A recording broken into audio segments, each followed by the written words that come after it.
Diamond जो होता है वो जितना ज्यादा घिसता है उतनी ज्यादा उसकी वैल्यू होती है। सोना जो होता है वो जितना ज्यादा तपता है उतनी उसकी वैल्यू होती है। अगर आप जिंदगी में तप रहे हैं, अगर आप जिंदगी में घिस रहे हैं, अगर आपको लग रहा है कि आप हर तरह से मुसीबत, जब जेब में रुपए हो तो दुनिया आपकी औकात देखती है, और जब जेब में रुपए ना हो तो दुनिया अपनी औकात दिखाती है। तुमको कोई गधा कह दे, तुम गधे बोलने से गधे हो जाते हो, लेकिन उसके गधा कहने से जैसे तुमने बाजू चढ़ाई तुम गधे हो गए। ये कोक है, इसको तंग करो, परेशान करो, मारो, धक्का दो, और अब इसको बोलो खुल। कैसे खुली है?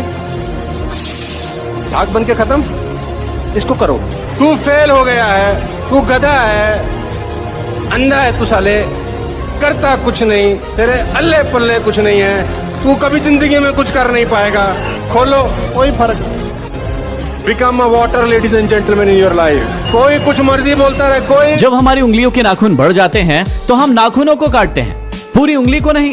इसी प्रकार जब रिश्तों में दरार आ जाती है तो हमें उस दरार को खत्म करना चाहिए, पूरे रिश्तों को। एक बेटी दूर रहती थी हॉस्टल में, अपने माता पिता को चिट्ठी लिखती है, पिताजी को प्रणाम करती है, माताजी को प्रणाम करती है चिट्ठी में, और कहती है, मम्मी पापा भगवान की कृपा से आप भी अच्छे होंगे, मैं भी अच्छी हूँ, मैं यहाँ खुश हूँ, मैं यहाँ ठीक हूँ। बस थोड़े दिनों पहले मेरे हॉस्टल में आग लग गई थी, जिसकी वजह से मैं थोड़ी आग में जल गई, तो थोड़ी सी तकलीफ थी, बाकी सब सही है। उस लगी हुई आग की वजह से मुझे खिड़की से बाहर कूदना पड़ा। पहली मंजिल से कूदने की वजह से मेरे टांग में थोड़े फ्रैक्चर आए, इसलिए अब कोई दिक्कत नहीं है, अब मैं ठीक हूँ। वो जब तकलीफ हो गई कि मेरे यहाँ आग लग गई, तो एक लड़के ने मुझे आश्रय दिया, उसके अपार्टमेंट को उसने मुझे रहने के लिए दिया, तो मुझे बहुत अच्छा लगा। प्रकृति ने मुझे मदद की, मैं ठीक हूँ।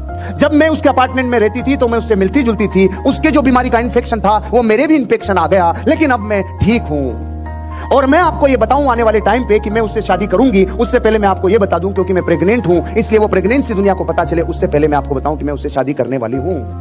बाकी सब ठीक है। और आप इस बात को जानकर खुश होंगे कि आप नाना नानी बनने वाले हैं। आप और हम बहुत खुश होंगे जब मैं उससे शादी करूंगी, ये खबर मैं आपको देने वाली हूं। बाकी सब ठीक है। और आप बताओ आपके यहाँ कैसा चल रहा है? मेरे यहाँ सब ठीक है। और मैं आपको जानकारी दूं, मेरी जिंदगी में सब अच्छा चल रहा है। बस एक टॉपिक था कि मेरे एग्जाम थे और मैं केमिस्ट्री के पेपर में फेल हो गई, ये बात में मुझे आपको बतानी थी। और सच बताऊं तो मुझे बात सिर्फ यही बतानी थी कि मैं केमिस्ट्री के पेपर में फेल हो गई, उससे पहले की सारी बातें बेकार थी, वो सब झूठ थी। बताना सिर्फ ये था कि मैं केमिस्ट्री के पेपर में फेल हो गई, ना आग लगी, ना मैं खिड़की से कूदी, ना मेरे को कोई लड़का मिला, ना कोई